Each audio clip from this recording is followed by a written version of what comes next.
حسن کی شادی تمہیں دکھلائے حسین اور حسن کی.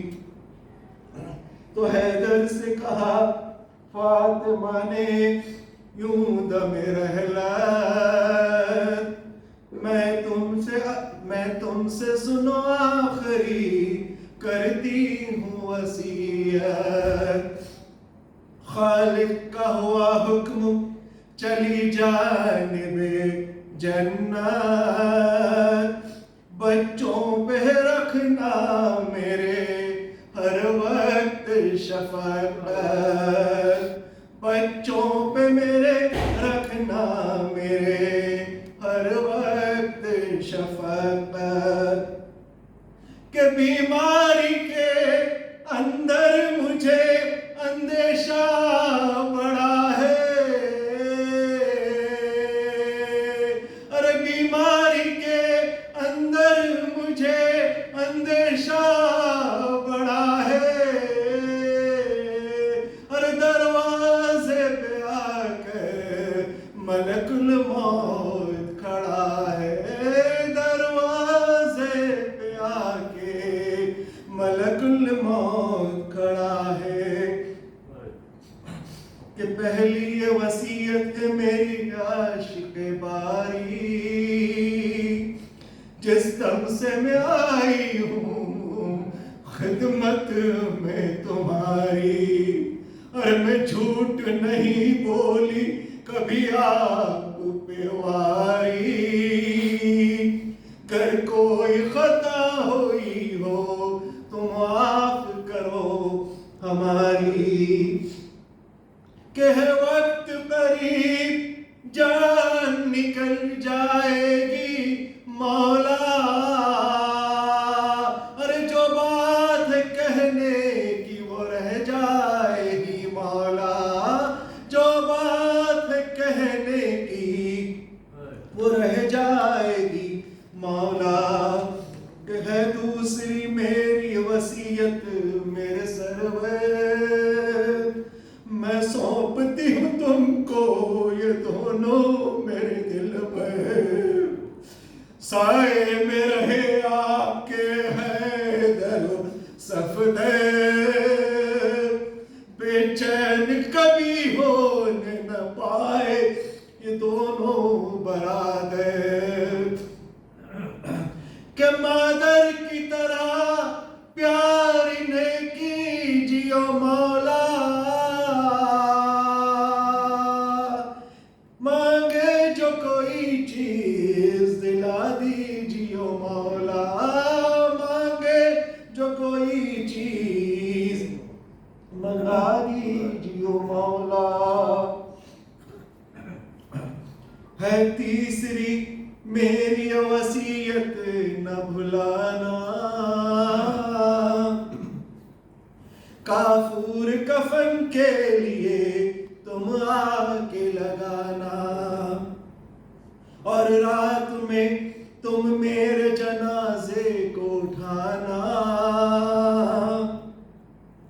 لے جا کے میری قبر بقی میں ہی بنانا. کہ دیکھے نہ کوئی لاش میری آ کے کفن میں. اور غیر نہ شامل ہو کوئی میرے دفن میں. اور غیر نہ شامل ہو کوئی میرے دفن میں. فرمائی پھر یہ زینب ناشاد سے گفتار. زینب میرے فرزندوں سے رہنا تو خبردار. تم ساتھ بھائی کا نہ کبھی چھوڑیو زنہار. آئے جو بلا سر پہ اٹھا لیجیو ہر بار. کہ ہرگز نہ کبھی ماں کا چلن بھولیو زینب. ہرگز نہ کبھی ماں کا چلن بھولیو زینب. ارے پہنچ پہنچے یہ مصیبت تو صبر کیجیو زینب، پہنچے جو مصیبت تو صبر کیجیو زینب، کہ بیٹی سے میں نے بڑے ناز سے پالا، ہے روح میری جسم میں وہ گیسوں والا، سمجھی اسے آنکھوں کی ضیا گھر کا اجالا، کہ حجرے سے کبھی گرم ہوا میں نہ نکالا، کہ سوئی ہوں تو پہلے اسے چھاتی پہ سلا کر،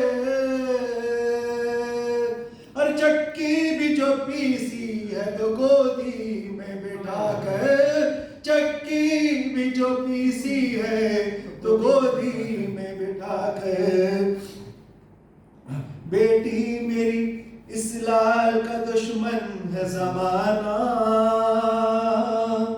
شبیر کو میرے نظر بد سے بچانا، تکلیف بھی سہ لیجیو محنت بھی اٹھانا، صدقے گئی مادر کی وصیت نہ بھلانا،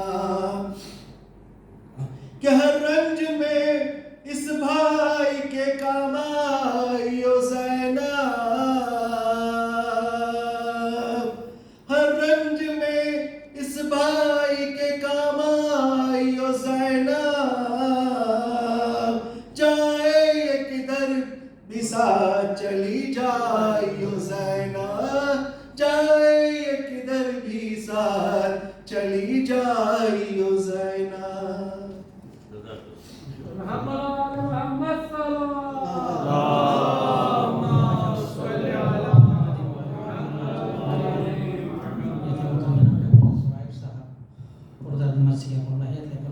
مرثیہ خانی کے صدقے میں ان کی اہلیہ کو جوائے معصومین میں جگہ فرمائے، کہ زندگی در بدر پھراتی رہی، موت نے مستقل وطن تو دیا، اور زندگی آرزو ہی کرتی رہی، موت نے کیا زیارت حیدر، زندگی آرزو ہی کرتی رہی، موت نے کیا زیارت حیدر، زندگی تو نجب بھی جا نہ سکی، موت لے آئی ان کو بالی پر، زندگی تو نجب بھی جا نہ سکی، موت لے آئی ان کو بالی پر۔ اب میں ملتمس ہوں حجت الاسلام والمسلمین علی جناب مولانا محمد بن عابدی صاحب قبلہ سے کی تشریف لائیں اور فضائل و مصائب اہل بیت علیہ السلام بیان فرمائیں۔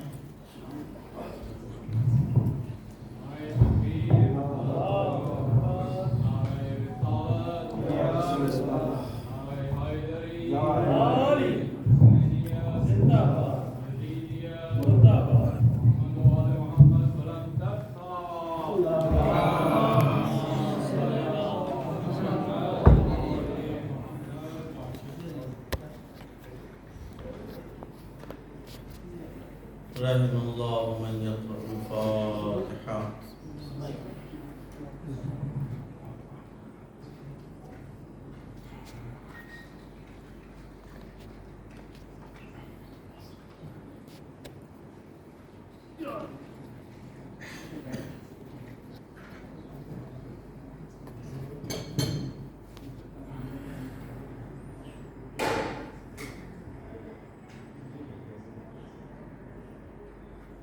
أعوذ بالله من الشيطان اللعين الرجيم. بسم الله الرحمن الرحيم. الحمد لله رب العالمين. الصلاة والسلام على أشرف الأنبياء والمرسلين سيدنا ونبينا ومولانا بالقاسم محمد اللهم صل على محمد وآل محمد وآله الطيبين الطاهرين المعصومين المنتجبين المنتخبين المطهرين الذين أذهب الله عنهم الرجس وطهرهم تطهيرا.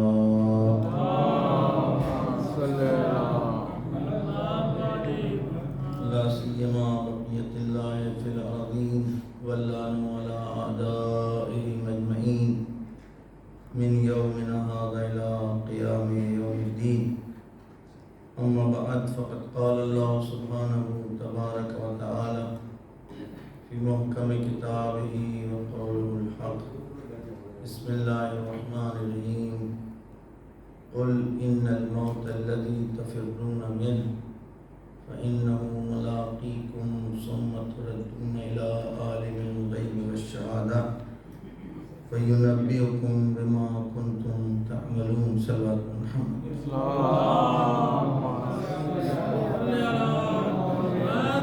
ایک مرتبہ سورہ حمد اور 3 مرتبہ سورہ اخلاص تلاوت فرما کر معلومہ فوزیہ بنت حسن علی کی روح کو حساب فرما.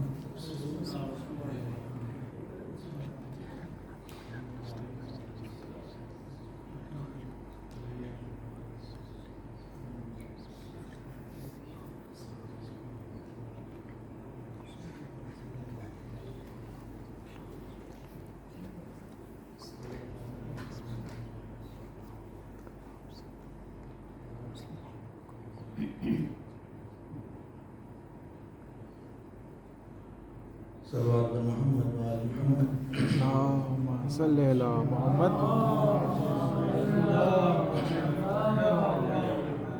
برائے خوشنودی محمد و اہل بیت محمد علیہ السلام بلندر صلوات. اللهم صل على محمد وآل محمد. اجل فرجهم. ماشاءاللہ بھی صرف جوان بیٹھے ہوں آگے آ جائیں، اور مگر یہ کسی کو پرابلم ہو کمر کی تو خیر بات الگ ہے. صلوات بھیجیے محمد والے. اللہم صلی علی محمد و آل محمد. ایک اور صلوات بھیجیے محمد والے. اللہم صلی علی محمد و آل محمد.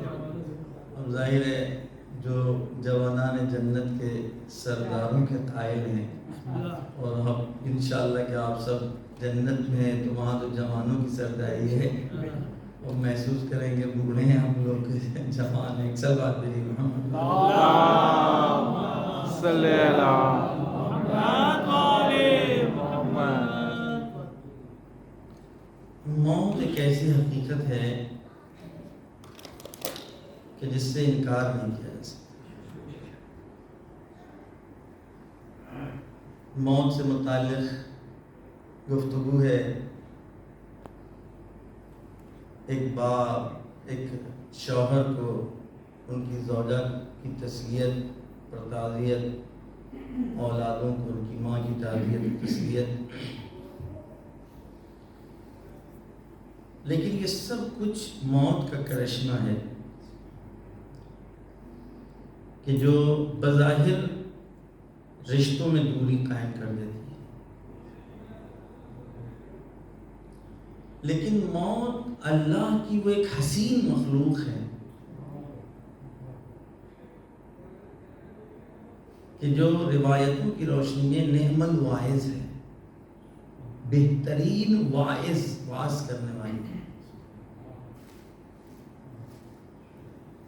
اللہ نے جب حیات کی خلقت کا تذکرہ کیا تو اس نے حیات سے پہلے موت کا اعلان کیا،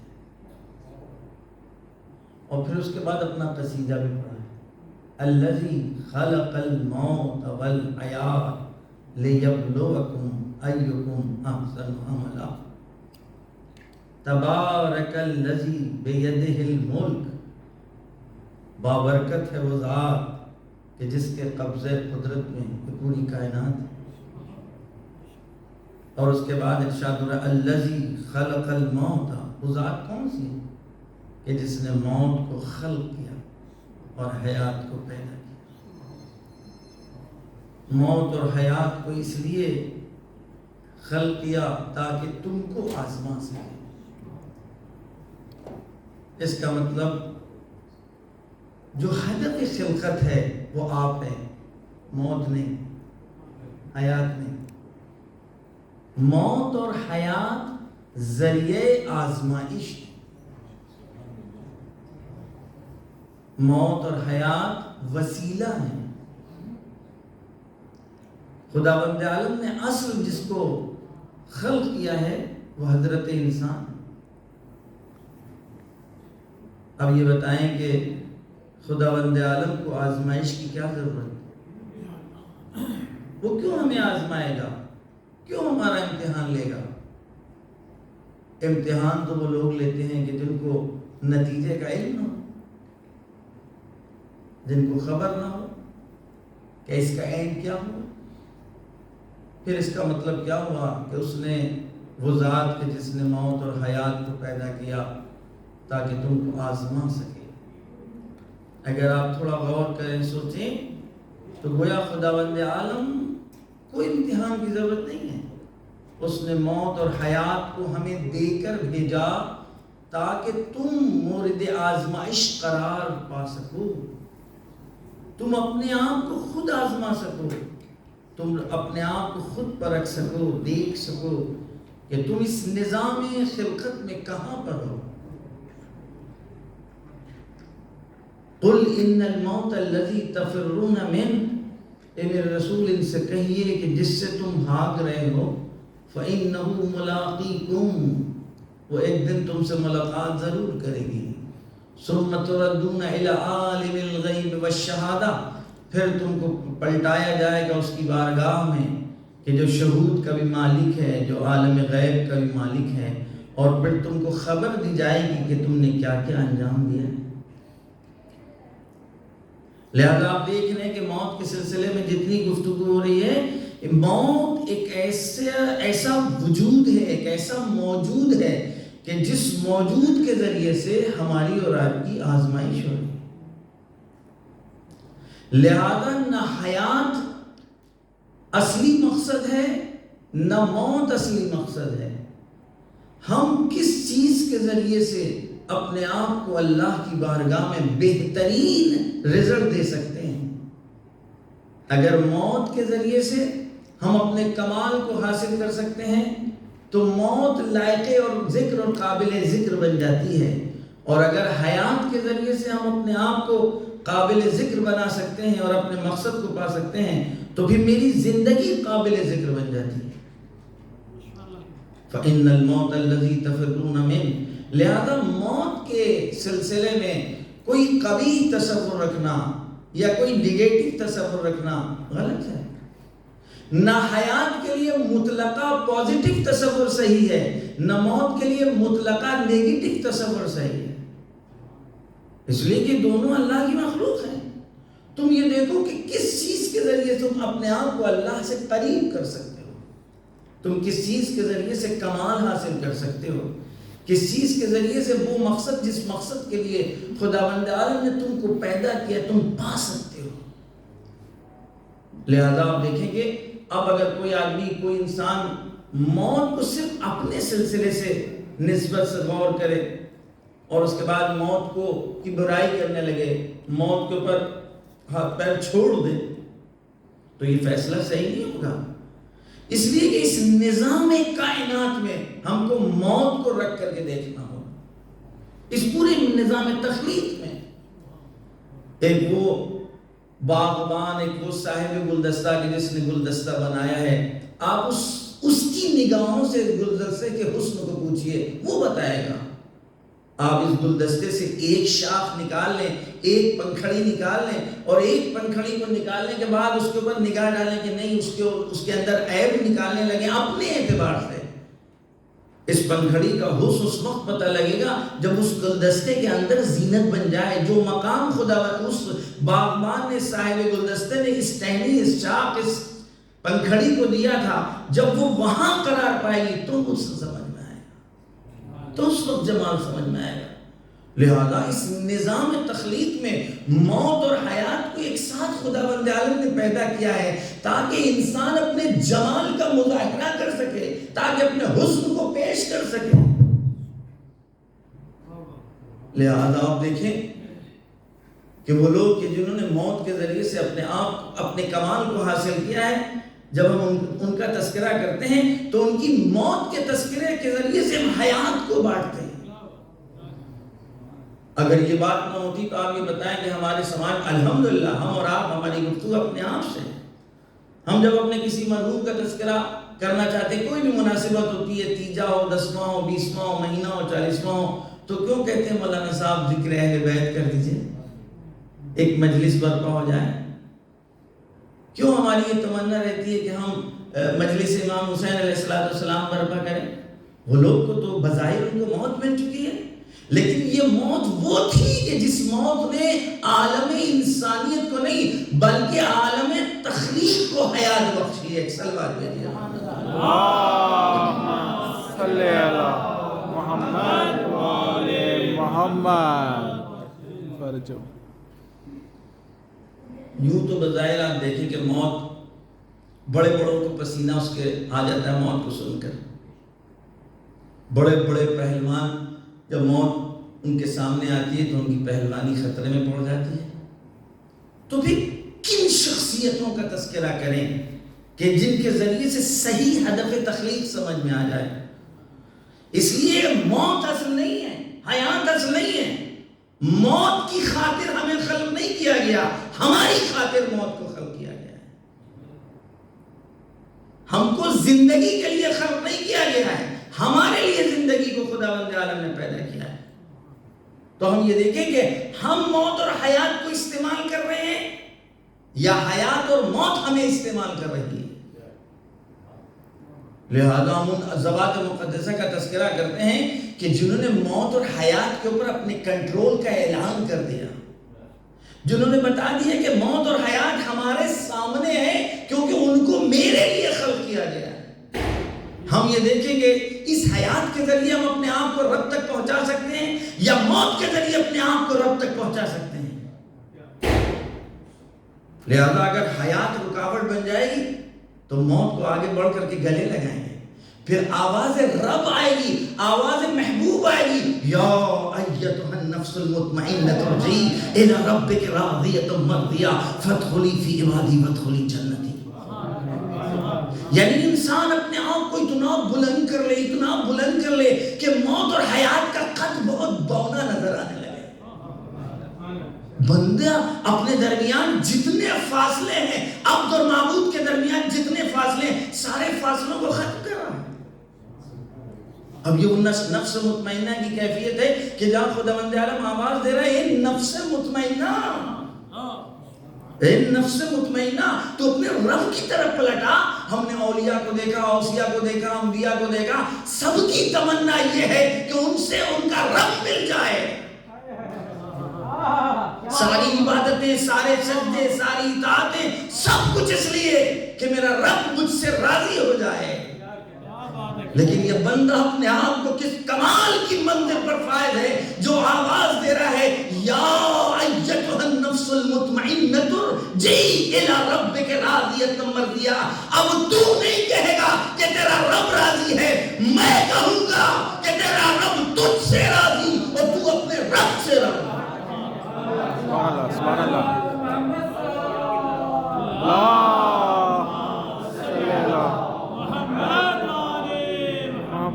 لکل ایمان آ رہے حاضری یا علی۔ اب یہ وہ ذوات مقدسہ ہیں کہ جن سے ہم پوچھیں گے موت کسے کہتے ہیں، حیات کسے کہتے ہیں، پھر ہمارے یہاں موت اور حیات کا تذکرہ اتنی آسانی سے ہوگا، کیونکہ پھر ہم موت اور حیات کا تذکرہ نہیں کریں گے، ہم موت اہل بیت کا تذکرہ کریں گے، حیات اہل بیت کا تذکرہ کریں گے۔ پھر ہم زیارت عاشورہ میں کہیں گے، اللہم اجعل محیای محی محمد و آل محمد و ممات محمد و ممات آل محمد۔ پروردگار ہماری حیات کو حیات اہل بیت قرار دے، ہماری موت کو موت محمد و آل محمد قرار دے۔ یعنی جیسی ان کو موت ملی وہ موت ہمیں ملے، جیسے ان کو حیات ملی وہ ہمیں حیات ملے۔ اس لیے کہ پھر ہم نے اہل بیت کے دربار میں، اہل بیت کی آغوش میں اہل بیت سے جس موت کو کھیلتے ہوئے دیکھا، یا جن سے ہے جس موت سے اہل بیت کے بچوں نے کھیلا، وہاں سب کچھ تو نظر آیا، موت نہیں نظر آئی۔ موت نے کربلا میں اور اہل بیت کے سامنے موت نے اپنے چہرے کو بدل دیا۔ موت نے لوگوں کو ڈراتے ہوئے تو دیکھا، لیکن ہم نے کربلا میں سب کچھ دیکھا لیکن موت نہیں دیکھی۔ ہم نے موت نہیں دیکھی، ہم نے بچوں کو کھلونے کے مقابل میں ہنستے دیکھا ہے، لیکن کربلا کے میدان میں ننھے سے بچے نے موت کو جب گلے لگایا تو ہنس کر گلے لگایا۔ سبحان اللہ، سبحان اللہ۔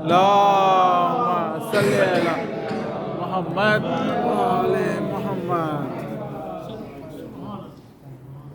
تو ہم تو اس موت سے واقفیت، ہمیں جو واقفیت ہے اس موت سے ہے، ہمیں جو جانکاری اس بارے میں ہے، ہم موت کو فنا کے نام سے جانتے ہی نہیں. فنا کیا ہوتی ہے؟ ہم تو کوئی سودا ایسے نقصان والا کرتے ہی نہیں ہیں کہ جہاں نیستی اور نابودی اور فنا، مگر خدا نے کوئی ایسی بھی چیز خلق کی ہے جو فنا ہو جائے، اور وہ بھی انسانوں کے لیے خطاب کر کے ہو کہ ہم نے تم کو موت، تمہارے لیے موت اور حیات کو خلق کیا کہ تم کو آزمایا جا سکے. اے میرے بندے، اگر تم حیات ابدی کے لیے موت کو گلے لگاؤ گے تو تمہارے ساتھ تمہاری موت کو زندہ رکھیں گے. اگر تم نے اپنی حیات ابدی کے لیے اپنی حیات کے ذریعے ہم تک اپنے آپ کو پہنچایا تو تمہاری زندگی کا تذکرہ ہوگا. اب ہم اپنے بچوں، اپنے جوانوں کو حیات کا جب درس دیتے ہیں، حیات کا سلیقہ سکھانا چاہتے ہیں تو کربلا کی موت کا تذکرہ کرتے ہیں، شہادتوں کا تذکرہ کرتے ہیں، اور قرآن آواز دے رہا ہے شہادت کے سلسلے میں اپنے ساتھ. وَلَا تَحْسَبَنَّ الَّذِينَ قُتِلُوا فِي سَبِيلِ اللَّهِ، ہرگز گمان مت کرنا، خیال بھی تمہارے ذہن میں نہ آنے پائے جو راہ خدا میں چلے جاتے ہیں، مار دیے جاتے ہیں، تم ان کو موت. وَلَا تَحْسَبَنَّ الَّذِينَ قُتِلُوا فِي سَبِيلِ اللَّهِ أَمْوَاتًا، گمان مت کرنا کہ وہ مردہ ہیں، بل احیاء، وہ زندہ ہیں، عند ربہم، اپنے پروردگار کے نزدیک زندہ ہیں.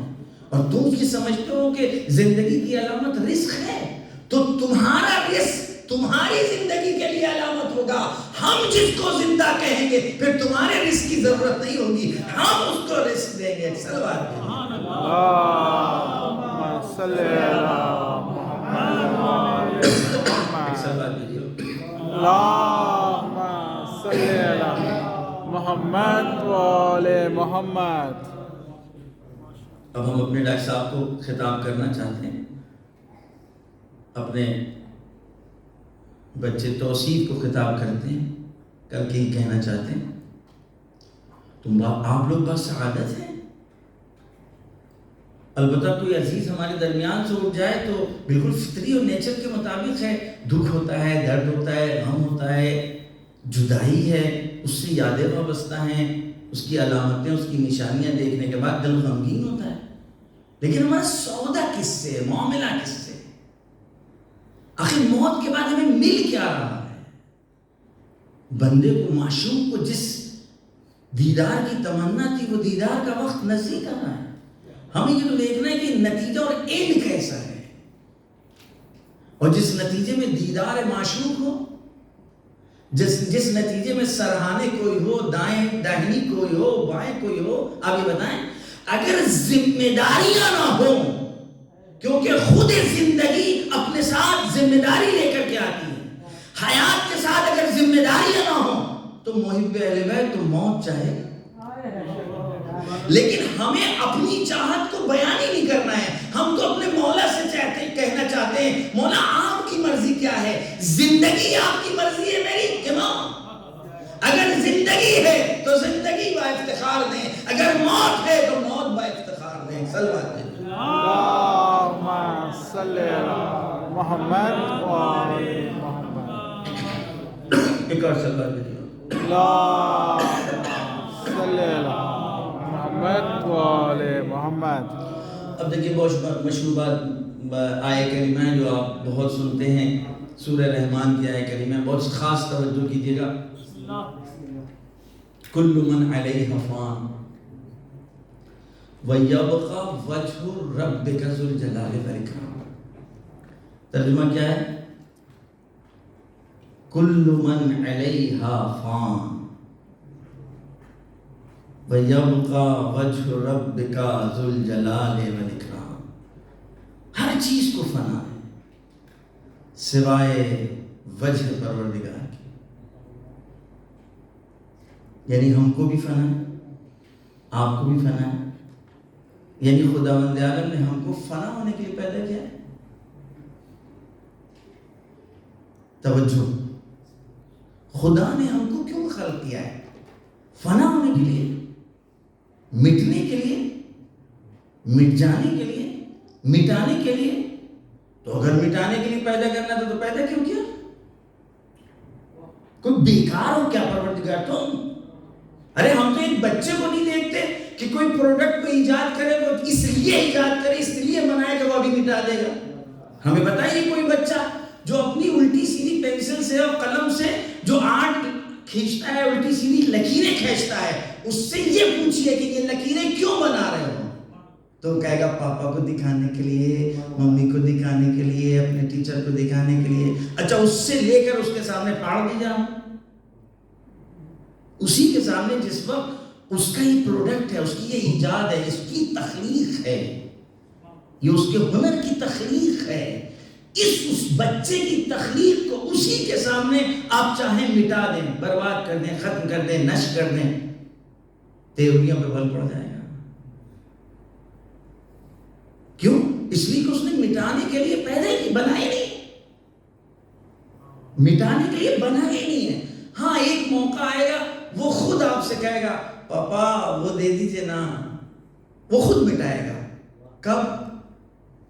کب؟ جب اس سے بہتر بنانے کی اس میں صلاحیت پیدا ہو جائے گی تو پرانا کاغذ لے لے گا، نیا کاغذ آپ کے سامنے پیش کرے گا۔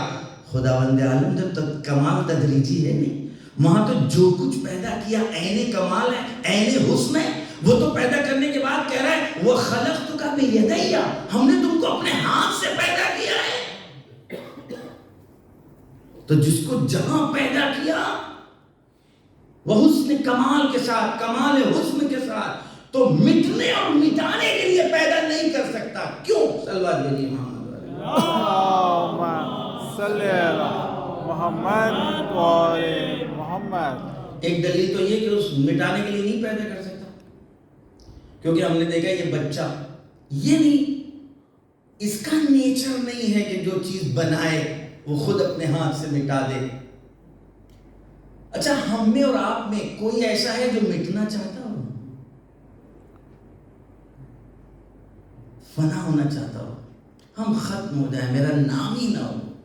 ہے کوئی ایسا؟ کوئی ایک بتائیے ہمیں۔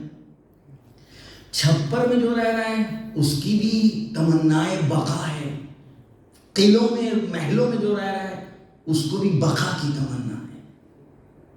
کالا ہے تو بقا کی تمنا ہے، گورا ہے تو بقا کی تمنا ہے۔ امریکہ اور یورپ جیسے ترقی یافتہ ملکوں کی جو مخلوق ہیں وہ بھی چاہتے ہیں باقی رہیں، اور سری لنکا اور ہندوستان اور پاکستان اور ان علاقوں کے رہنے والے بھی جو باہر اس دنیا نے بانٹ دیا ہے کہ یہ بیک ورڈ ہے اور ہم آگے ہیں، یہاں والوں کی بھی تمنا باقی رہنے کی ہے۔ یہ تمنا ہماری دین ہے کہ ہمارے اندر ہمارے خالق نے ودیت کیا ہوا ہے، یعنی ہماری فطرت کا تقاضا ہے تمنائے بقا، کہ ہمارے کلچر کا تقاضا ہے تمنائے بقا۔ اگر کلچر کا تقاضا ہو تو ایک جگہ ہو، دوسری جگہ نہ ہو، جبکہ سب جگہ یہ تمنائے بقا پائی جا رہی ہے۔ اگر تمنائے بقا سب میں پائی جا رہی ہے تو اس کا مطلب اس تمنائے بقا کا خالق کوئی ایک ہے۔ تو بھی کیسے ممکن ہے کہ جس نے پیدا کیا ہو بقا کی تمنا دے کر، اور پیدا اس لیے کر رہا ہے کہ تمہیں فنا ہونا ہے؟ یہ کیسے ممکن ہے؟ جس نے ہم کو تمنائے بقا دے کر پیدا کیا فطرت میں، تو ہم کو فنا ہونے کے لیے پیدا نہیں کیا ہے۔ یہ ہماری عقل ہمیں بتلا رہی ہے کہ ممکن ہی نہیں ہے کہ جس نے ہمارے اندر تمنائے بقا پیدا کیا وہ ہم کو فنا ہونے کے لیے پیدا کر دے۔ جب عقل ہم کو یہاں تک لے گئی تو پھر ہم کو وجہ بقا اپنی عقل سے پوچھنا ہوگا کہ کوئی نہ کوئی اس باقی نے فارمولے بقا ضرور بتایا ہے کہ جس کے ذریعے ہم باقی رہ سکتے ہیں۔ اگر اس فارمولے کو فالو کریں گے تو کبھی فنا نہیں ہوں گے، وگرنہ اس نے فنا ہونے کے لیے پیدا نہیں کیا۔ ایک سلوات بھیجیے۔ اللہم صلی محمد محمد. اسی آیت کریمہ میں فارمولہ بقا بھی بتا دیا.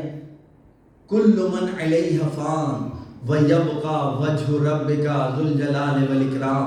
ہر چیز کو فنا ہے، بس وہ باقی ہے جس میں وجہ پروردگار ہو، جس میں رنگ الہی ہو، جس میں صوت الہی ہو، جس میں سبقت الہی ہو، جس میں توجہات الہی ہو، جس چیز میں الہی رنگ پیدا ہو جائے، یا جس کے تذکرے سے خدا یاد آ جائے، نام خیر یا خدا یاد آ جائے.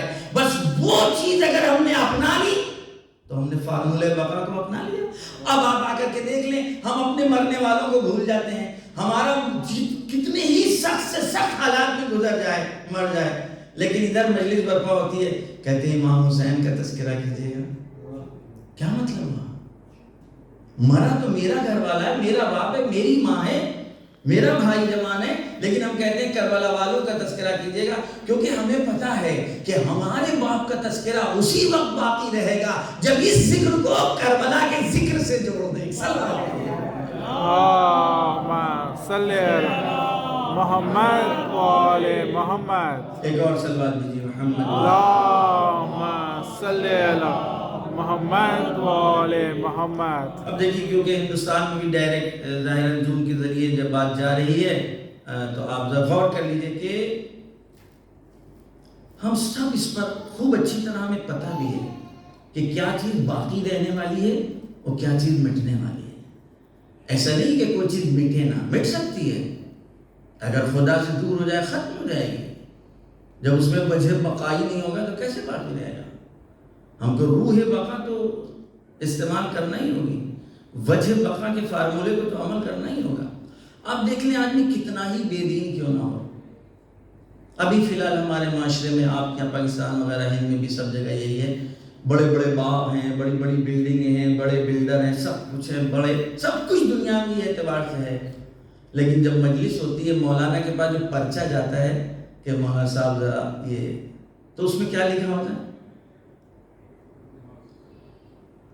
ہمیں آج تک نہیں ملا. کوئی بھی مولانا ذاکر خطیب ہے تو پوچھئے گا کہ مولانا جو ایصال ثواب کی مجلسیں آپ پڑھتے ہیں، کبھی کسی پرچے پر کسی وارث نے لکھ کر کے بھیجا ہے ان کے 10 بیگھے زمین ہیں، ان کی 10 بلڈنگیں ہیں، اور ان کی فلاں جگہ مارکیٹیں ہیں، اور یہ ہے وہ ہے، یہ عہدہ تھا، وہ منصب تھا؟ ابھی تک ہمیں تو نہیں ملا. ہمارے پاس جو ورقے آتے ہیں اس میں یہ لکھا ہوتا ہے بہت محب اہل بیت تھے، ذکر اہل بیت بہت کرتے تھے، اوقات نماز کے بڑے پابند تھے، خدمت خلق کا بڑا جذبہ تھا، مسجدوں میں پہلے سے پہنچ جاتے تھے، اپنے بچوں کو بڑا نوحے کے ساتھ تربیت کی ہے. اور یہ اہل بیت کی شدت سے محبت تھی، گھر کے عزاخانے کی زینت تھی. یہ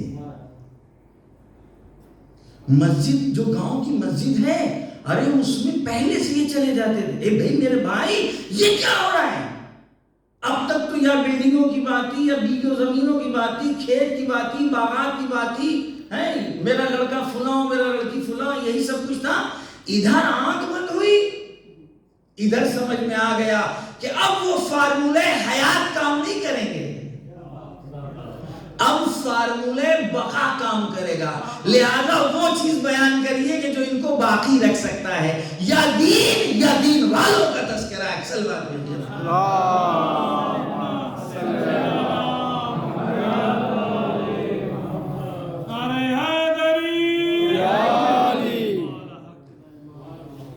اور دیکھیے جتنا یہ جذبہ قوی ہوگا اتنا ہی مرنے والا، اس دنیا سے جانے والا پروان چڑھے گا، اس کی پرواز میں طاقت بڑھے گی. کل ڈاکٹر صاحب تذکرہ کر رہے تھے، پروردگار ان کو صبر دے، ان کے بچوں کو صبر دے. لیکن جو چیزیں بیان کر رہے، دیکھیے یہ ہے اہل بیت کے چاہنے والوں کا نیچر، فطرت، عادت کو محبان اہل بیت نے فطرت میں بدل دیا تربیت کی بنا کے اوپر. جب تذکرہ ہو رہا تھا ان کے حالات کا، تو جو ہم تک باتیں بتائی جا رہی تھی وہ یہ کہ وہ آخری ٹائم ان کی زبان پر لا الہ الا اللہ تھا، یا علی مدد تھا، علم تھا، سینے پہ انہوں نے علم رکھا. آپ دیکھ رہے ہیں یہ لاشعوری طور کے اوپر محبان اہل بیت کو خود بھی پتا ہے کہ اگر میرا مرنے والا، میرا مرحوم میرے درمیان جو اٹھ کر کے گیا ہے، اگر وہ باقی ہے تو بس اس ذکر سے باقی ہے، تو طے شدہ بات ہے، ایک ذرہ برابر اس میں شک نہیں ہے۔ یہ تو ہم نے بالکل سامنے کی وہ نیچرلی باتیں، فطری باتیں کی ہیں کہ جو ابھی قرآن و حدیث کی روشنی میں ہم آپ تک پہنچائیں۔ فطرت کے اعتبار سے بھئی ہم کو کیسے باقی رہنا ہے؟ ہم اپنے آپ کو اللہ کے حوالے کر دیں، ہم باقی رہیں۔ ہم اپنے آپ کو اہل بیت کے حوالے کر دیں، ہم باقی رہیں۔ اپنے بچوں اور جوانوں کے لیے بھئی ہم میں دمی کتنا ہے؟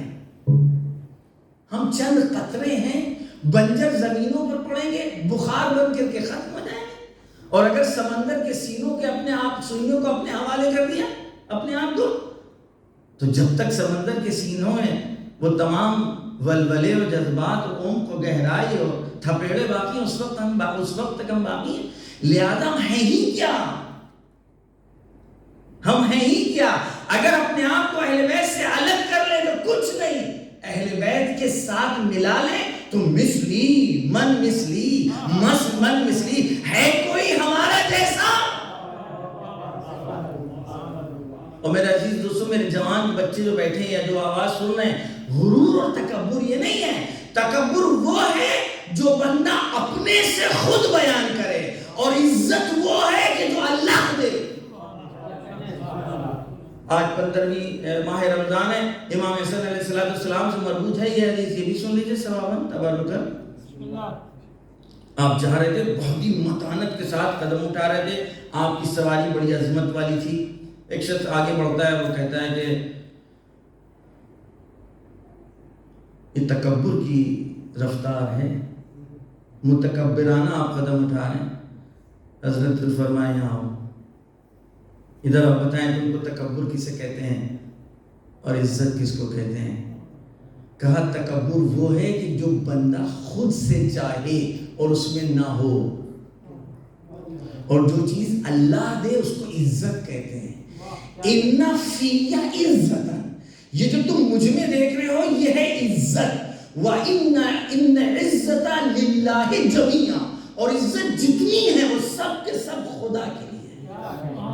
اور جب خدا نے ہم کو یہ چیز دی ہے تو یہ عزت ہے، غرور اور تکبر نہیں ہے۔ ایک سلوات بھیجئے۔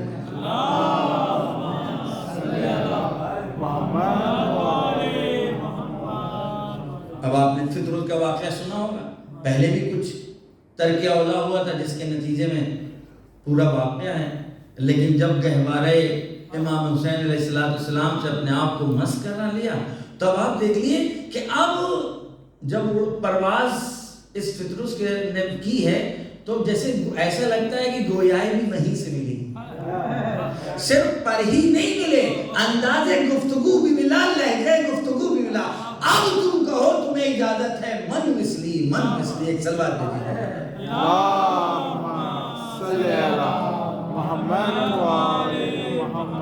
دیکھیں ہم قطرے ہیں، لیکن ہمیں اپنے قطرے ہونے میں فخر ہے، کیونکہ ہماری وابستگی دریاؤں سے ہے، ہمارا رابطہ دریاؤں سے۔ ابھی میں آپ کے سامنے حدیث بیان کروں گا کہ مطلب کیا ہے اس کا۔ یہ حب اہل بیت ایک ایسی نعمت، ایک ایسی سعادت ہے، اور ایک مرحومہ اور مومنہ کے لیے اس سے بہتر حب اہل بیت کے ذریعے سے گفتگو ہو کہ وہ آج اس جگہ کے اوپر ہیں۔ پھر دوسرا واقعہ امام حسن علیہ السلام سے یاد آ رہا ہے، ایک سلوات بھیجئے۔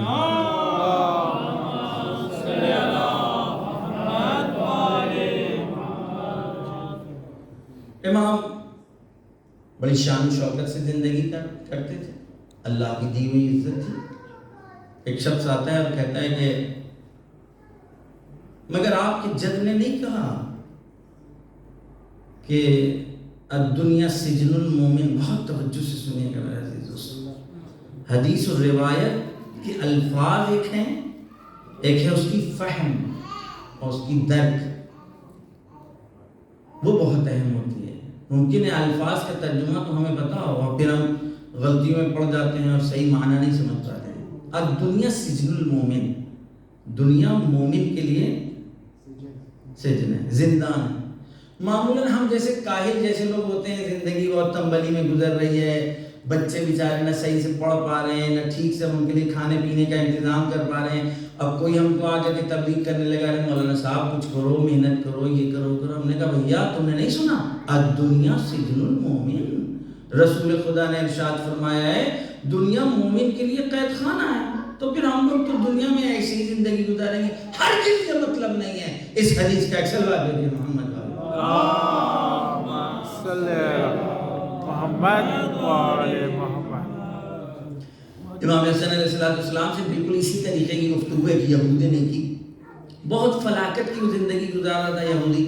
اس نے کہا کہ مگر اے حسن، مگر آپ کے جد نے یہ بات نہیں کہی ہے کہ دنیا سجن المومن ہے اور بہرحال کافر کے لیے جنت ہے اور بہشت ہے یہ ہے؟ تو امام حسن علیہ السلام فرماتے ہیں آؤ تم کو سمجھائیں کہ اس حدیث کا مطلب کیا ہے. لو علمتا، اگر تو جان لے کہ مومن کے پاس، مومن کا مقام اور مومن کی جگہ فی دار الاخرہ، اس کے بارے میں تمہیں پتہ لگ جائے، اس کو دیکھ لے، تو اس کی مناسبت سے دنیا اس کے لیے زندان اور قید خانہ ہے. اور اگر تو سمجھ جائے کہ کافر تیرے لیے اور تو جیسوں کے لیے آخرت میں خدا نے کیا رکھا ہے، تو تو اس دنیا کو اپنے لیے بہشت سمجھے گا. سلوات دیجیے محمد صلی اللہ محمد وعلى محمد. ہم جیسے کاہلوں کے لیے راستے بند ہو گئے. اب کوئی ہم اپنے اعتبار سے توجہ نہیں کر سکتے. ہماری ذمہ داری ہے کہ ہم اپنے بچوں کے لیے تلاش و کوشش کریں، محنت کریں، اچھی زندگی فراہم کریں، اس لیے کہ یہ بہشتی ہمارے حوالے کیے گئے ہیں، یہ جنتی ہمارے حوالے کیے گئے ہیں، یہ امانت ہے کسی کی. لہذا آپ دیکھ لیں کہ اس حدیث کا مطلب کیا ہو. اب آپ بتائیں گے جب اگر ہماری وابستگی ان لوگوں سے ہے تو اس وابستگی میں نیستی نام کی تو کوئی چیز ہی نہیں ہے. مٹ جانا تو کوئی تصور ہی نہیں پایا جاتا ہے. ہم نے اگر اپنے آپ کو ان سے وابستہ کر لیا اور ہمارا جو رابطہ عشق ہے، حدیث میں آیا ہے ان حب الفاطمہ تنفع فی 100 مواقع. جناب فاطمہ زہرا سلام اللہ علیہ کی محبت 100 جگہوں پر کام آتی ہے، 100 جگہوں کے اوپر کام آتی ہے. حب اہل بیت کا لفظ بھی آیا ہے، حب فاطمہ کا بھی لفظ آیا ہے کہ جناب فاطمہ زہرا سلام اللہ علیہ کی محبت اور اہل بیت کی محبت 7 جگہ کی بھی روایت ہے، 100 جگہ کی بھی روایت ہے. ایک حدیث میں آیا فی 100 او ازید منہا، 100 اور اس سے بھی زیادہ. اب اگر علماء ادب سے پوچھے تو وہ کہتے ہیں کہ عربی زبان میں اگر کبھی 70 کا لفظ یا 100 کا لفظ آ جائے تو یہ تعداد معین پر دلالت نہیں کرتا ہے بلکہ انگنت تعداد پر دلالت کرتا ہے. صلوات دیجیے اللہم صلی محمد وعلى محمد. لہذا اہل بیت سے اگر کوئی محبت کر رہا ہے تو آپ اس کے فائدے دیکھ رہے ہیں کہ کس طریقے سے ہیں. لہذا اب اگر کوئی وابستہ ہو جائے بھی موت اس سے ملاقات کرنے آ رہی ہے، موت اس سے ملنے آ رہی ہے، تو کتنے لوگوں کے بارے میں آپ نے سنا ہوگا، علماء کے بارے میں، اوصیاء کے بارے میں. ہم لوگ اپنے خاندان کے بزرگوں کے بارے میں بعض وقت بزرگان جو ہے واقعہ نقل کرتے ہیں کہ جب میرے دادا دنیا سے گزر رہے تھے تو چہرہ بشاش تھا اور ایسا لگ رہا تھا کہ مسکرا رہے ہیں. بہت آپ لوگوں نے اپنے گھروں میں سنا ہوگا. ایک سلوات دیجیے محمد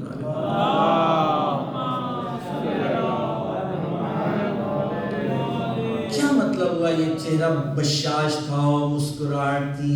یہ کوئی قصے کہانیاں نہیں ہیں، عین حقیقت ہے. من ماتا علی حب آل محمد ماتا مغفورا. آپ خود ہی خبر بیان کرتے رہیے، ہم حدیث پڑھتے جائیں گے. ادھر اس حدیث کو کس نے لکھا ہے؟ فخر رازی نے، سیوطی نے، کشاف نے، قرطبی نے.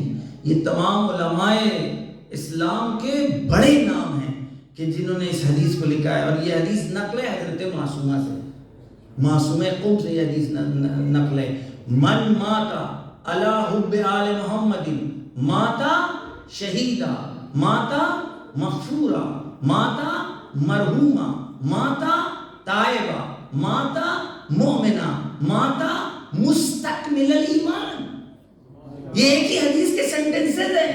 یہ میں نے ایک سینٹنس کو ادھورا آپ کے سامنے پیش کیا, صرف خبریں بیان کی ہیں. من مات علی حب آل محمد مات شہیدا, من مات علی حب آل محمد مات مغفورا, من مات علی حب آل محمد مات مرحوما, مات تائبہ, مات مؤمنا, مات مستکمل الایمان.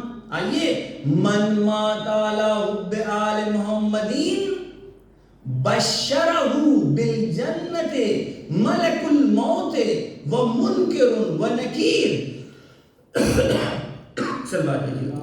اللہم صلی علی محمد وآل محمد. اچھا, کسی کو کوئی خوشخبری دے تو چہرہ مسکراتا ہے, مسکراہٹ آتی ہے, چہرے پہ نہیں آتی. کوئی اچھی خبر ہو, آپ اپنا رزلٹ معلوم کرنے جائیں اور رزلٹ ابھی آپ نے دیکھا نہ ہو, وہ پہلے ہی سے آپ کا اسکول جو ٹیچر ہے, جو بھی وہاں پر پرنسپل, وہ کہے بھائی مبارک ہو, مبارک ہو, بہت اچھا تمہارا رزلٹ ہے, تو بس اب چہرہ جو ہے کھلکھلا جاتا ہے, چہرہ کھل جاتا ہے. خدا کی قسم, مومن کی جس وقت روح نکل رہی ہوتی ہے, چہرہ اس کا کھلا ہوتا ہے, اس کا چہرہ کھلا ہوا ہوتا ہے. حدیث کے بتلا رہی ہے, بشرہ ملک الموت بالجنت ومنکر ونکیر. ملک الموت اس کو جنت کی بشارت دیتے ہیں. اچھا, جنت کی بشارت جب ملک الموت دے چکے تو پھر منکر و نکیر کیا دینے والے ہیں؟ میرے عزیز دوستوں, حدیث کی اگر لطافت کو ہم لوگ سمجھ جائیں تو صبح و شام صرف سجدہ, سر ہمارا سجدے میں ہو. اگر خبر بڑی ہو اور بڑے لوگوں نے خبر دی ہو تو لوگ افتخار چاہتے, افتخار محسوس کرتے ہیں, یہ خبر ہم دے دیں, یہ خبر ہم دے دیں, یہ خبر ہم, آپ نہیں بتائیے گا ہم بتائیں گے, آپ نہیں بتائے گا ہم بتائیں گے. جیسے ملک الموت اور منکر و نکیر میں مسابقہ ہو رہا ہے. اچھا, تم نہیں ہم بتائیں گے, تو پھر ادھر سے آواز آئی, بھائی تم بھی بتا دو, تم بھی بتا دو, تم کو بھی اس کی جزا ملے گی, تم کو بھی اس کی جزا ملے گی. اللہم صلی علی محمد وآل محمد. اچھا, جزا کیا ہے ان کی؟ جزا کیا ہے؟ عاشق اہل بیت کی خوشی. ان کی جزا اور غذا مادی نہیں ہے, معنوی ہے. ہم چاہیں تو یہ غذا ہماری بھی ہو سکتی ہے. ہم کسی مومن کو خوش کر دیں, ہم کسی محب اہل بیت جو یتیم آل محمد ہے اس کے چہرے پر مسکراہٹ کا سبب بن جائیں, اس کے لیے سایہ بن جائیں, اس کے لیے سرپرست بن جائیں, کسی بیوہ کی خبرگیری کر لیں. اب ہم نے کچھ نہیں کیا, مادی بات نہیں ہو رہی ہے, ہم نے ایک عاشق آل محمد کی رضایت حاصل کر لی, ادھر رضایت ملی, اب ہمیں کچھ نہیں چاہیے, خود رضایت میرے لیے معنوی رضا ہے. خود اہل بیت کے چاہنے والے کی خوشی, اس کی مسکراہٹ, اس کے بعد ہمیں کچھ نہیں چاہیے. کہ اگر کوئی اہل بیت کے چاہنے والے کو آپ نے ہنسا دیا اور آپ اس کی خوشی کا سبب بن گئے تو آپ کو جنت ملے گی اور آپ کو حوریں ملیں گی اور آپ کو غلمان ملیں گے. پروردگار, ہمیں بات کی باتیں نہیں ہیں, اس پہلی خبر میں اتنے مدہوش ہو گئے. ارے اہل بیت کا چاہنے والا اگر ہم اس کو خوش کر دیں تو پھر اس سے بڑا کیا ہو سکتا ہے. اس لیے کہ اگر یہ خوش تو اس کا مولا خوش, اور مولا کی خوشی جنت بھی ہے, بہشت بھی ہے, حوریں بھی ہیں, غلمان بھی ہیں. اللہم صلی علی محمد وآل محمد. خوب, من مات علی حب آل محمد مات مغفورا, مات تائبہ, مات مرحوما, مات مومنا, مات مستکمل الایمان. وبشرہ ملک الموت ومنکر ونکیر بالجنہ. یہ دو لوگ اس کو جنت کی. صرف یہیں پر یہ حدیث ختم نہیں ہوئی. فتح فی القبر من مات علی حب آل محمد. اگر کوئی حب آل محمد پر مر جاتا ہے, ڈاکٹر صاحب خطاب کر رہے ہیں اور ان کے بیٹے توصیف کو, کہ اگر کوئی حب آل محمد پر دنیا سے چلا جائے, جیسا کہ آپ نے بتایا ہے ان کی زبان پر یا علی مدد تھا, ان کی زبان پر لا الہ الا اللہ تھا, ان کے سینے پر علم حضرت عباس تھا, ابھی بھی کوئی شک ہے حب آل محمد میں؟ اور اگر حب آل محمد میں کوئی شک نہیں تو یہ حدیث صادق آل محمد کی ہے. فتح فی قبرہ بابا للجنہ، تو پھر اس شخص کی قبر میں 2 دروازے کھلے ہوں گے جو جنت تک منتہی ہوں گے. ایک صلوات بھیجیے محمد.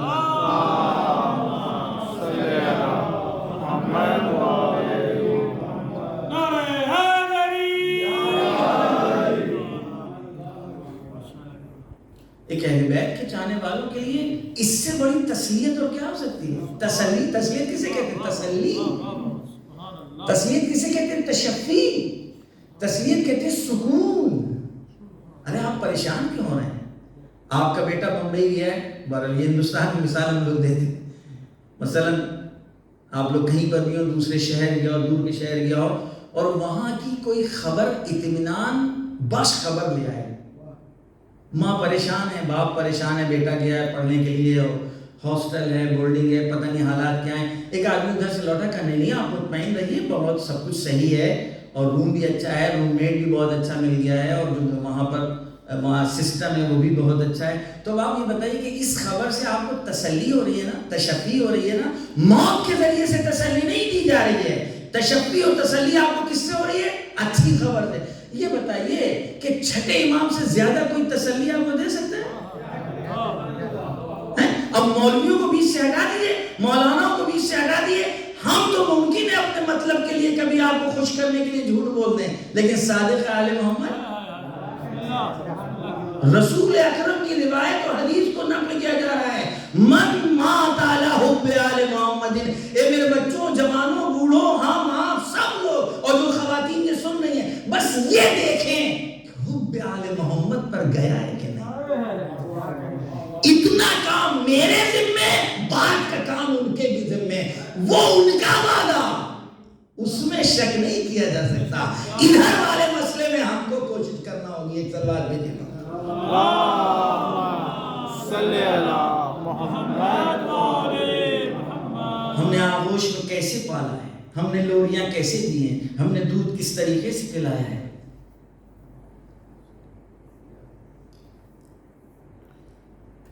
اس حدیث کی آخری جز، یُزَفُّ إِلَى الْجَنَّةِ مَنْ مَاتَ عَلَى حُبِّ آلِ مُحَمَّدٍ. اگر کوئی محبت آل محمد پر اس دنیا سے جاتا ہے تو اس کو جنت کی طرف اس طرح لے جایا جائے گا جیسے دلہن کو اس کے شوہر کے گھر لے جایا جاتا ہے، بیاہی دلہن کو. اب دیکھیں یہاں پر پوری طرح دقت و تصور کیجئے گا کہ ساری محفل جو سجی ہے اس وقت صرف اس دلہن کی خاطر ہے.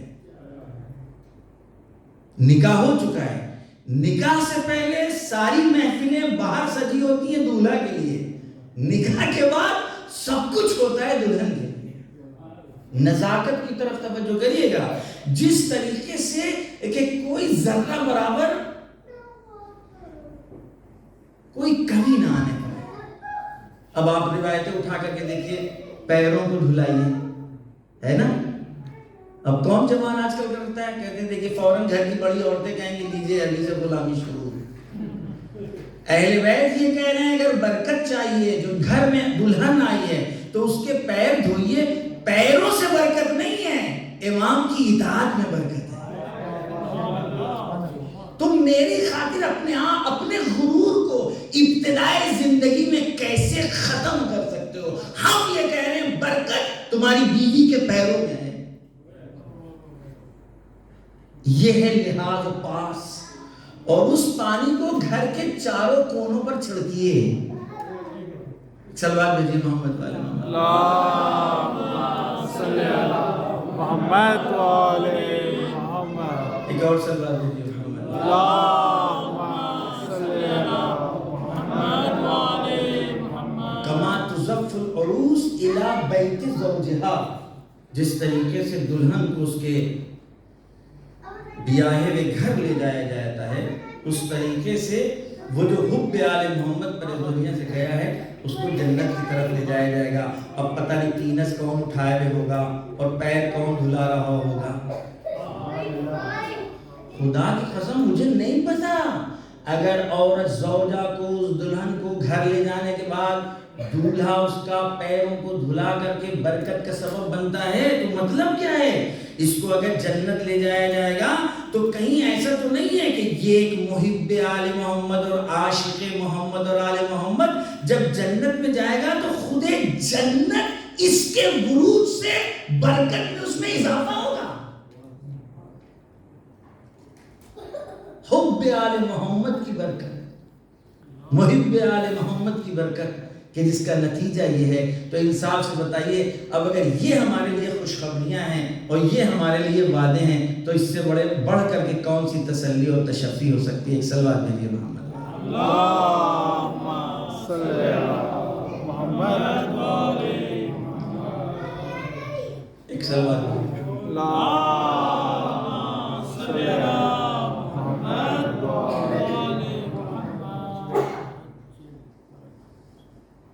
جو محبت آل محمد اور محبت فاطمہ پر اس دنیا سے چلا جائے، اس کو اتنے تمغے دیے جاتے ہیں، اتنے تحفے دیے جاتے ہیں، اور اس محبت میں جو سب سے زیادہ رول ہے، جو مرکزی کردار ہے، وہ جناب فاطمہ زہرا سلام علیہ۔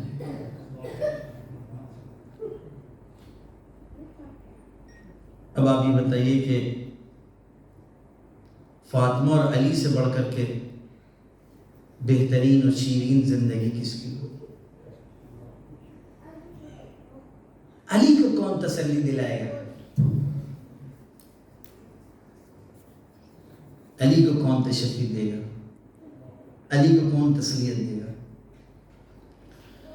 خدا کی قسم فاطمہ نے خود پہلے علی کو بلا کر خود تسلی دی۔ آپ کو پتا ہے کہ میرے بعد، بی بی کو پتا ہے کہ میرے بعد علی کو تسلی ہو ہی نہیں سکتی، علی کو تشفی نہیں ہو سکتی، لہذا اپنی زندگی میں خود آپ نے تسلیت پیش کی ہے، خود آپ نے تسلی و تشفی دی ہے۔ اور وہ پوری وصیت آپ اٹھا کر کے دیکھیں کہ جس میں حضرت فاطمہ زہرا نے علی ابن ابی طالب علیہ السلام سے جو فرمایا، اے علی، اے ابو الحسن، زیادہ سے زیادہ میری قبر پر آنے کے بعد قرآن کی تلاوت کرنا، اس لیے کہ ہم کو انسیت کی ضرورت ہے، ہم بہت مانوس ہیں قرآن سے۔ اے علی، تمہارے لیے ضروری ہے کہ تم ازدواج کرنا، لیکن میرے بچے اکیلے نہ رہیں۔ اور بعض نقلوں کے مطابق آپ نے اپنے بیٹے امام حسین علیہ السلام کی پیاس کا بھی تذکرہ کیا ہے کہ میرے بیٹے حسین کو راتوں میں پیاس بہت لگتی ہے۔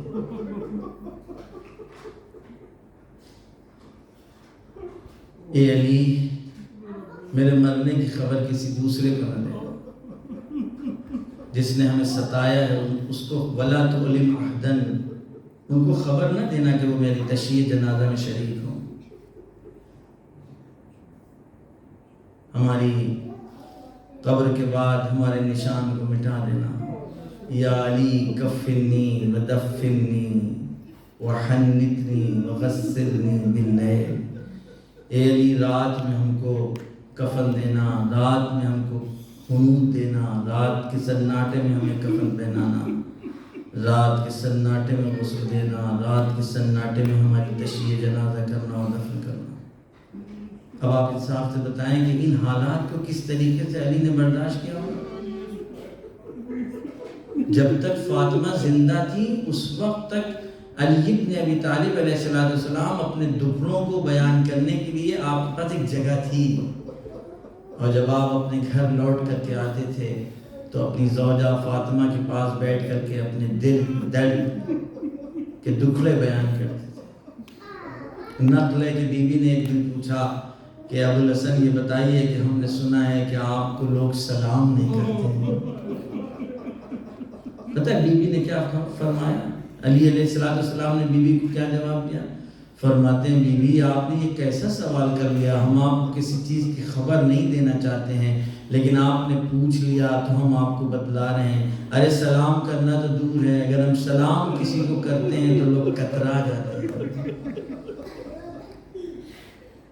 اب ان حالات سے جناب فاطمہ زہرا دیکھ رہی ہیں کہ میرا شوہر دوچار ہو رہا ہے، تو کس حالت میں آپ نے اپنے شوہر کو اکیلا چھوڑا ہوگا؟ میرے عزیز دوستوں، جناب فاطمہ زہرا وہ اولین مدافع ولایت امیر المومنین علیہ السلام ہیں، وہ پہلی شہیدہ ہیں، وہ پہلی مقتولہ ہیں کہ جنہوں نے علی کی ولایت میں اپنی جان کی قربانی کی۔ بس میرے عزیز دوستوں، ایک وقت وہ بھی آتا ہے کہ جناب فاطمہ زہرا سلام اللہ علیہ نے اپنے گھر میں اسماء کو بلا کر کے وصیت کی، اے اسماء دیکھو آج میرا یہ آخری دن ہے، میں گھر اپنے حجرے میں جا رہی ہوں، اور اس آج حضرت فاطمہ زہرا سلام اللہ نے گھر کے سارے امور خود انجام دیے، بچوں کو تیار کیا، نہلایا، کپڑے پہنائے، کنگھی کی، گھر کا کام انجام دیا، اور اس کے بعد بچوں کو مسجد بھیج دیا، خود حجرے میں چلی گئی۔ اسماء جب تک آواز آتی رہے تو سمجھنا ہم زندہ ہیں، جب آواز رک جائے تو سمجھ لینا کہ ہم اس دنیا میں نہیں رہے۔ دیکھو میرے بچے جب آئیں تو پہلے میرے مرنے کی خبر نہ دینا، بلکہ پہلے ان کو کھانا کھلا دینا۔ بس میرے عزیز دوستوں، ایسا ہی ہوا، فاطمہ حجرے میں گئیں، پھر کچھ دیر تک آواز آتی رہی، آتے آتے آواز رک گئی، اسماء نے آواز دی لیکن کوئی آواز نہیں آئی۔ اسماء حجرے کے اندر جاتی ہیں، کیا دیکھا کہ بیوی نے جو چادر اوڑھے ہوئے تھی اپنے پورے بدن پر ڈھاکی دی ہے، آواز کے جواب میں کوئی جواب نہیں آتا۔ ایک مرتبہ اسماء منتظر ہیں، بچے گھر میں آتے ہیں وصیت کے مطابق، ایک مرتبہ اسماء بچوں کو قریب بلاتی ہیں، بچوں آؤ شہزادوں آؤ، دسترخوان بچھاتے ہیں، پہلے کھانا کھا لو۔ کہتے ہیں امام اعظم نے ایک عجیب سوال کر لیا، اے اسماء آج تک کبھی آپ نے دیکھا ہے کہ میں نے اپنی ماں کے بغیر کھانا کھایا ہو؟ ارے آپ بتائیے کہ اماں کہا ہے؟ کہتے اسماء نے ماجرا بتا دیا۔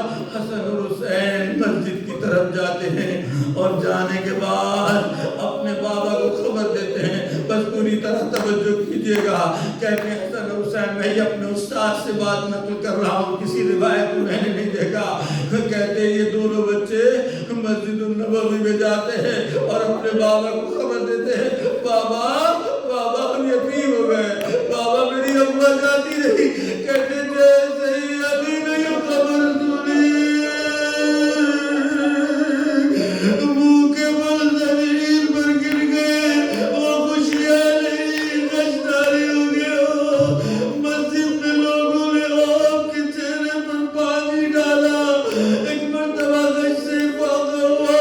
انصاف سے بتائیے ہونا تو یہ چاہیے تھا، ننھے ننھے بچے تھے، بچوں نے ماں کے مرنے کی خبر دی تھی، باپ سینے سے لگاتا، سر پر ہاتھ رکھتا، لیکن نقل بالکل الٹی ہے۔ کہتے ایک مرتبہ دونوں بچوں نے اپنے باپ کو سنبھالا، ایک طرف سے حسن نے، دوسری طرف سے حسین نے اپنے بابا کو سنبھالا۔ گھر پہنچتے حجرے میں جاتے، وصیت کر بھی چکی ہے اور لکھی بھی وصیت موجود ہے، وقت سے غسل آ گیا۔ کہتے امام نے سب کو منع کر دیا تھا وصیت کے مطابق، کوئی روئے گا نہیں بلند آواز سے۔ بیان کرنے والے کہتے ننھے ننھے بچے تھے، کہتے اپنے رونے کو روک سکتے تھے، تو کہتے امام نے بچوں کے منہ میں کپڑا رکھ دیا تھا، اے بچوں اگر رونا تو آواز نہ نکلنے پائے، غسل دے رہے، غسل دیتے دیتے حجرے سے باہر آئے، سر کو دیوار پر مارا۔ سلمان کہتے میں نے چاہا میں سوال کروں لیکن میری ہمت نہیں بڑھی، کافی عرصہ گزر گیا۔ میں نے امام سے پوچھا مولا ایک سوال ہے جو بہت دنوں سے دل میں چبھن محسوس کر رہا ہے، آخر آپ نے سب کو منع کیا کہ کوئی نہ روئے، لیکن آپ کیوں اس طرح روئے؟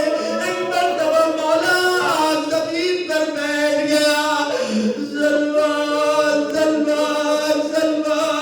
سلمان یہ تم نے کیسا سوال کر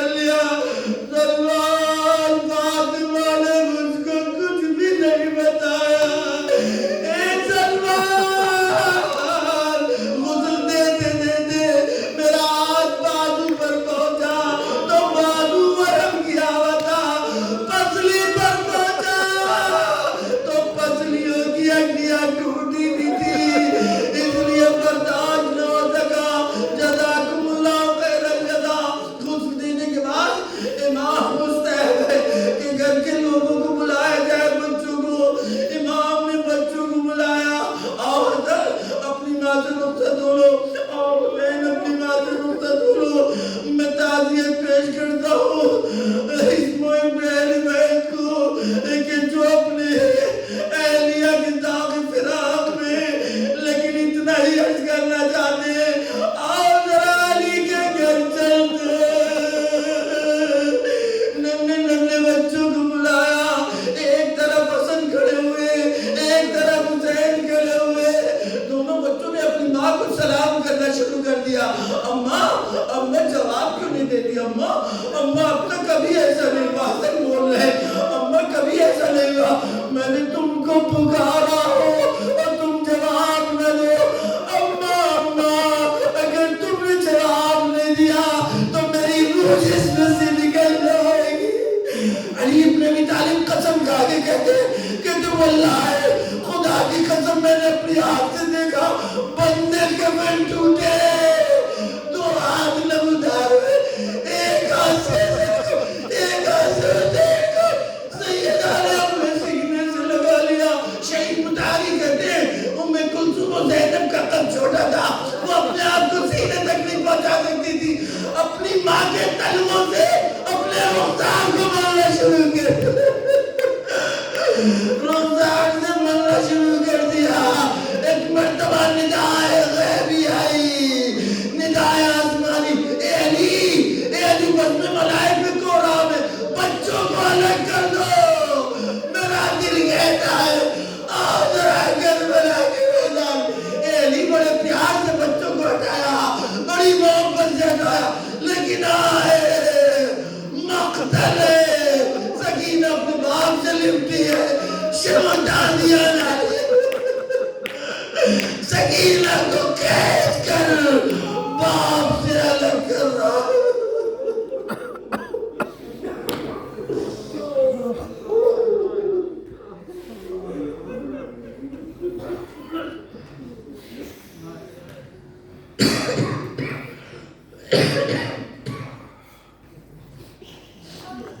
ألا لعنة على قوم الظالمين وسيعلم الذين ظلموا أي منقلب ينقلبون بار اللہ ہم سب سے اس مختصر سی عبادت کو قبول فرما پروردگار ذکر کے ثواب کو مرحومہ کی روح کو فوزیہ بنت حسن علی کی روح کو اصال کرتے ہیں پروردگار جہاں جہاں بھی محبان اہل بیت ان کی جان و مال عزت و آبرو کی حفاظت فرما پروردگار ہمارے امام کے ظہور میں تاجیل فرما ہم سب کو ان کے آواز میں ساتھ میں شمار فرما پروردگار پرچم اسلام کو سر بلند فرما پرچم کفر نفاق کو سر نگون فرما اللہم تقبل منا انکا انت السمیع العلیم پروردگار ہماری ماہ رمضان کی عبادت کو قبول کر لے ہماری خطاؤں کو معاف کر دے پروردگار باقی مندہ ماہ رمضان میں توفیق عطا فرما کہ تیری رضایت کو حاصل کر سکیں تیری حجت کو راضی کر سکیں اللہم صلی علی محمد و آل محمد ایک مرتبہ سورہ حمد 3 مرتبہ سورہ توحید کی تلاوت فرما کر تمام مومنین و مومنات مخصوصاً مرحومہ کے لوگ